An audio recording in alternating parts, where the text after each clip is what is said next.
Okay, everyone, I know that we've been talking about the Lilah Gibney situation. However, that first video was us starting going from Cole Carrigan's video. Now, Cole Carrigan is really the person who has started the full surviving Lilah Gibney viral moment, if you will, on social media right now. Like, everyone and their grandmother is exposing Lilah right now with their stories, their experiences with Lilah. And because Lilah is such an LA socialite, it seems that all of these influencers have a story with her, even like celebrities as well.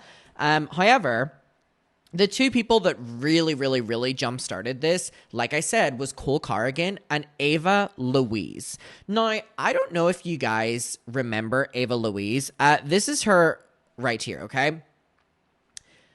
If you don't know the name, do you remember the person who created the rumor that Jeffree Star was having an affair with Kanye West? Ava Louise. Now, was she also the one who licked the toilet? I don't know. I can't remember off the top of my head. But if it is, Ava Louise. Ava Louise is known. It was her? Oh my goodness gracious me. Allegedly. Ava Louise does so... Like, give me some other examples. Ava Louise is known in these streets for being a liar and someone who just makes shit up and unreliable. Okay? Now, and like, it's Ava Louise to me is like that person who just lies and then says it so much that they then believe it. And you know what? She's so persuasive. I mean, you've got to give it to her. She also flashed the Dublin, New York portal thing. Did she? I didn't know about that. Oh my God, this is all alleged. But anyways, so she is so unreliable. And Cole Carrigan also is known as being an unreliable storyteller. He's the one who was involved with the exposing of Austin McBroom and all the rest. Like, Ava Louise and Cole Carrigan are not, like, well-respected with what they say. However, when it comes to Lilah Gibney, I think there's only one person more unreliable than Ava Louise and Cole Carrigan, and that is Lilah Gibney. So when they talk about their experiences with Lilah, I actually, for the first time in my life, when either of them say something, I believe it. Because they are so used to making up stories. But with Lilah, like, I don't think you have to make up the story. You know what I mean? So anyways, we watched Cole Carrigan's and everyone was tagging me in Ava Louise's. So I'm really intrigued to see what she says. I haven't watched this yet. So let's get into it. This is Ava Louise talking about her story time with Lilah Gibney. Why is Lilah famous? She was like an LA socialite, but she ended up stalking Tana Mongeau, and Tana Mongeau liked her and then helped platform her, which then gave her the ability to like become like an influencer, I guess. That's literally the story. But anyways, let's get to this. This is the day. She is clearly mentally ill and very insecure. But after what Cole Carrigan just posted, I think it's time I share my experience. Considering she traumatized and tortured Cole for an entire weekend. That just goes to show that Lilah has not changed at all. When Cole, Lilah, and I used to hang out a lot from 2019 to Oh my God, that is a nightmare grip. Lilah, Ava Louise, and Cole Carrigan. It's just three bitches lying to each other. Like, it's a lie-off.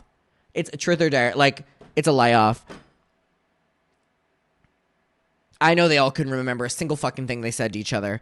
But anyways, someone said Ava Louise also went on Dr. Phil. Is that true? 2021, we all were a mess, okay? Three very traumatized, messed up people looking for purpose and attention in LA, in Miami, hooking up with famous dudes. I was a drunk cokehead.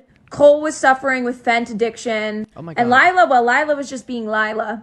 Here's the difference. Cole and I actually got better. I don't blame Cole at all for going and hanging out with Lilah, because you would think that at our grown age of 20... And you would do it too for Tate McRae tickets. 7 years old. That was literally what he did it for. That Lilah would have it together by now and be decent. So I don't blame him for going to LA. Because And again, if you haven't watched the Cole video, Cole is now sober, and obviously Lilah Gibney is allegedly not that... Changed. Cole changed. You would think she changed too. No. But let's get to the point. When I used to hang out with that girl... When we would FaceTime, she would turn her phone on airplane mode and then tell every other person in the room how annoying and ugly I was. Instead of just saying, hey, I have to go, and hanging up, she would turn her phone on airplane mode, making it seem like she lost signal. Oh, and then I would call her back And she would make fun of me for calling her back, thinking she just lost signal. And I didn't know this was happening until Cole told me. Because one time I was on FaceTime with Cole and Lilah was in the room and she went and did it. And she said, I don't want to hear the fat girl speak anymore. Obviously, Cole told me because Cole is a decent human being. Besides the fact that she used to bully me behind my back but be nice to my face, because Lilah, although she thinks she's so well connected in LA and can get into parties, she couldn't get into parties without me. There were so many events. It's so funny. That's not two people, actually a couple people I've heard say that Lilah preaches being the LA socialite that can get in anywhere but gets rejected everywhere. And times that I had to be the one to get Lilah in places. Because Lilah has burnt so many bridges with people that no one wants her around. I believe that. I knew Lilah was talking shit about me behind my back and making fun of me, but I had such little self-worth at that time, I just let it slide. So Lilah would be gassing me up and telling me I'm the best person ever when I was getting her into parties, but then we would go to the party and she would stop speaking to me. She would immediately abandon me wherever we were, no matter how drunk we were. I also believe that. She would film Cole and I when we were wasted and like in really bad states to post on her story to make us look bad. I also believe that. There was one time when we were in Miami together and like we were all just talking and having brunch. Brunch that I paid for because Lilah never could pay for anything. She uses everyone around her for money. I also believe that. But that's besides the point. And I talked about how I was SA'd in college. And then I like cracked a joke because Lilah's not the kind of person that you can sit there and talk about trauma to. I said, well, at least I didn't have to go to class. And Lilah thought it was so funny. She's like, wait, what? What did you say? And then she stuck her phone in my face and me feeling awkward and uncomfortable. I was just going along with it because I was like, and she was like, what did you say? Wait, what did you? Oh my God, these LA fucking scenes with like the wannabe influencers just sound so exhausting and miserable. Like miserable. Say that was so funny. And I said, yeah, I like told the dean about how I got sexually assaulted in college, so I didn't have to go to class. And I'm sitting there like freaking out internally because I'm like, why is she filming this? What is this for? And that bitch put it on her Instagram story, implying that I was lying about being SA'd. And then you know who got a hold of it? Dave Portnoy, and he used it to harass me. Never did I get an apology from Lilah. I literally had to beg Lilah to take that down, and I was like, why the hell would you post that? Like, why would you post that? That's so icky. Why are you trying to make it seem like I was lying about SA? Like, you didn't put the context of any of that in there. I actually got SA'd. That's why I didn't have to go to class. I was just cracking a joke. Because dark humor is my thing, and that's how I've coped with a lot of my trauma, or at least how I used to cope with a lot of my trauma. But it gets worse. She has scammed hundreds of dollars out of me. She would post... I also believe that. There's so many stories about Lilah and like alleged scamming of people to get money. Clothing items on her story, and I'd say, oh, that's cute, I want it, can I buy it? And I would send her money for it, and she would never... I also heard stories of this, like Lilah selling clothes or putting on Instagram and like allegedly selling it to multiple people and not sending it out. I've also allegedly heard those things. Ship me the clothes. And then she would lie saying that the clothing got lost in transit or something. But I've heard she did this it to before. her fans too and multiple other people. She also stole my credit card information one time so she could get a bunch of Uber Blacks for herself. She called me one day begging... Not the damn Uber Blacks. Guys, we've got to normalize an Uber X. Rideshare. Come on. For me to get her an Uber to go get her nose job, and she said she wanted like a big Uber, so I called an Uber XL. I did not know she wanted a Suburban. Not the Uber XL is what I do love an Uber XL, but come on. Yes, in this economy, baby, we're taking the bus. And then when the van showed up to pick her up to her nose job, instead of being thankful, she texted everyone saying, this fat broke bitch got me a fucking van. I'm fucking scared for my life. Oh my goodness. Scared for your life, Lilah? You're scared for your life because I went out of my way and paid for an Uber for Piss on the floor. Because you called me crying that you had no money to get like your gender affirming care and get to your surgery, and I felt bad. Because I'm actually a decent person and I wanted you to feel confident in yourself, but I'm the bad guy because I didn't get you a Suburban. Definitely a reason to call the girl who's struggling with an eating disorder fat. It gets worse. She also stole designer sunglasses from me and little items. I believe that. It is well known that if you are hanging out with Lilah, you need to hide anything that is valuable because... This is crazy because even on the Cancelled podcast, Tana and Brooke were actively talking about how like they liked Lilah, right? And they would bring her up all the time. But they talk about stories in terms of like when if they like a guy, they make sure not to give Lilah the name because Lilah will try to steal the guy immediately. And you know what I mean? She will just steal it. Why is this someone you would want to be around? She stole a Gucci bag from a girl at the club. A girl was allegedly transphobic to her, which did not happen. Lilah will literally claim people are transphobic as an excuse to, like, rob them. Pour the repetitive sunglass theft, no, of multiple people allegedly, is crazy. Drinks on them and harass them. But she stole this girl's $6,000 bag. One time we were at Catch LA and I was with my friend Ethan Not and Catch a bunch of LA other again. influencers, and Lilah wanted to come because, of course, Lilah wanted free drinks and dinner, and she knew that I was a pushover and a doormat who would just pay for it. And she showed up with a bottle in her hand. Oh. And you were not allowed to bring outside alcohol to Catch. Yeah. She made a big scene at the dinner, chugged it. The waiter came up and noticed that she had the bottle, and she started... Not chugged it. Chugged it? Oh, girl. Also, Catch LA is always at the scene of the crime. It is the scene of the crime always. Started screaming at the waiter because the waiter said, "Hey, ma'am, you're going to have to leave. Like, you cannot have this here." And she started blaming the table next to us, saying it wasn't her bottle, she doesn't know who it belongs to, and that she was going to call the owner and get the waiter fired. Oh, no. Obviously, this was just a waiter, but Lilah pulled the "Do you know who I am" card. Oh, Jesus. And the waiter... Oh, cringe, cringe, cringe, cringe, cringe. Lilah, until this morning, I didn't know who you were. got scared and left Lilah alone, but that's something Lilah does all the time. Oh, my God. The absolute worst thing Lilah ever did to me was when we were in Miami for New Year's, and Lilah did a lot of disrespectful and horrible things, such as trying to sleep with the guy that I was seeing in Miami. These are like stories we've heard like other people say as well, like right in front of my face. She literally crawled on his lap in the Uber while he was sitting next to me. Oh my God, girl, just a little bit of respect. Goodness me, goodness me. She tried to sleep with him. He wanted nothing to do with her, obviously, and he, like, texted me after being like, "What was that? Is that your friend?" And I was just like, yeah, she is my friend. Sorry about that. But Oof. She literally almost SA'd this man in the Uber, and he was very uncomfortable and upset about it. That wasn't the worst thing, though. The worst thing was when I got us into the club with Chris Brown and Tyga. Oof. Evil man. And Lilah started hooking up with this guy, Lowe, may he rest in peace, in the back of the Suburban. She literally was taking it in her chocolate starfish in the back of the Suburban with me and my friends and other people in the car. And while I was just sitting... Wait, what? Is that like a... About it. That wasn't the worst thing, though. The worst thing was when I got us into the club with Chris Brown and Tyga.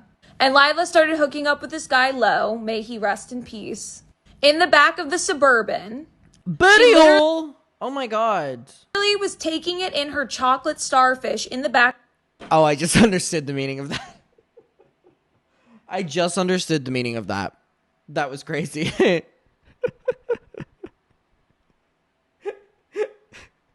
I was like, what does that mean? Oh my God. Goodness. No. Nothing about the story. I just like, I can't believe that like chocolate covered star. Like I've never heard that reference before. That's what I'm laughing at. Just want to make that very clear. Like I've never heard that phrasing before. Got us into the club with Chris Brown and Tyga. And Lilah started hooking up with this guy, Lowe, may he rest in peace, in the back of the Suburban. She literally was taking it in her chocolate starfish in the back of the Suburban. Sorry, that is so fucking stupid to say. Like, that is so stupid to say. Chocolate starfish. Wrap it up. Urban with me and my friends and other people in the car. Sorry, what? Okay, let's get aside from it. But, like, having sex when there's other people in the Uber?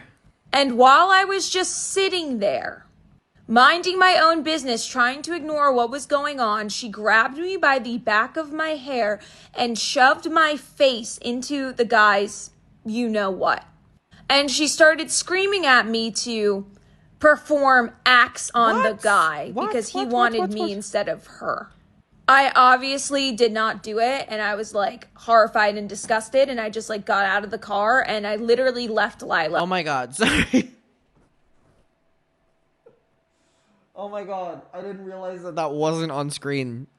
I didn't realize that that wasn't on screen. Sorry. Were you literally just watching my face? Oh my god, I'm so sorry. You were literally just watching my face. I'm so sorry. Oh my god, I'm so sorry. Sorry. How long has that just been? Sorry. Oh my god, that's awful. Sorry, and this is so serious as well. And I was just like mugging.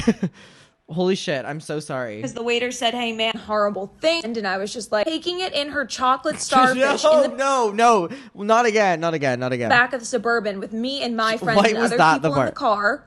And while I was just sitting there, minding my own business, trying to ignore what was going on, she grabbed me by the back of my hair and shoved my face into the guy's Oh my god. what. And she started screaming at me to perform acts on the guy because he wanted me instead of her. I obviously did not do it, and I was horrified and disgusted, and I just like got out of the car and I literally left Lilah like at the guy's house and just left because I was mortified and like I felt so incredibly violated by that, and I'm pretty sure that was the last time I saw her because that was traumatic. She bullies, robs, and scams. I mean, just to like not to move past that, what we just heard too quickly. That is, oh goodness, oh that is so horrifying. It's like the stories that we're hearing, like, have no... Oh, my God. It's like there's stories of actually everything. That is sexual assault. That story that we just heard, that literally is sexual assault. And the normalization of it because people are drunk or there's drugs involved is, like... absolutely irrelevant. Like, let's make that so clear. Like, this is something I'm so deeply passionate about, and I get like violent, like at the thought of when people like defend things like this happening, and people are like, well, there was drugs involved, there was alcohol involved, there was substances involved. It like makes me like ferociously angry.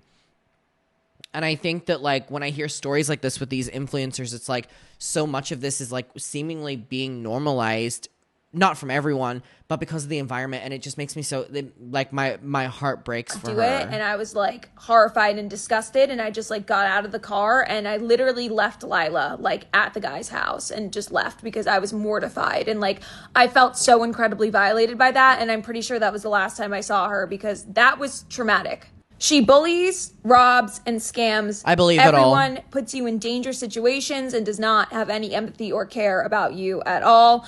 Every single human being she meets, she only cares about them for what they can offer, whether that's clout, I believe that. money, status, entrance into parties, paying for her Ubers, paying for dinner. This girl has faced... the concept of caring that much about, like, going to parties, I'm sorry, but, like...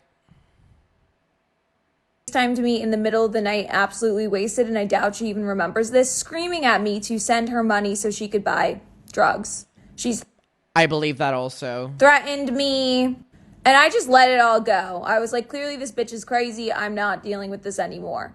And that's just what she's done to me. The things I have seen her do and had to witness. Oh, also, while we were in Miami, she brought us up to this random guy's hotel room, and there was like 4 men, and they tried giving us all GHB to SA us. Oh my God. And Lilah just willingly took the GHB, and then she went in there, and she just like hooked up with all the guys. She also likes to flash people, her, you know what, her kitty, all the time against their will. And one time while I was on FaceTime with one of my friends and we were sitting in a hotel room together, she went over the FaceTime, squatted over the camera and said, look, my you-know-what is infected because I didn't let it heal after surgery and there's green pus leaking out of it.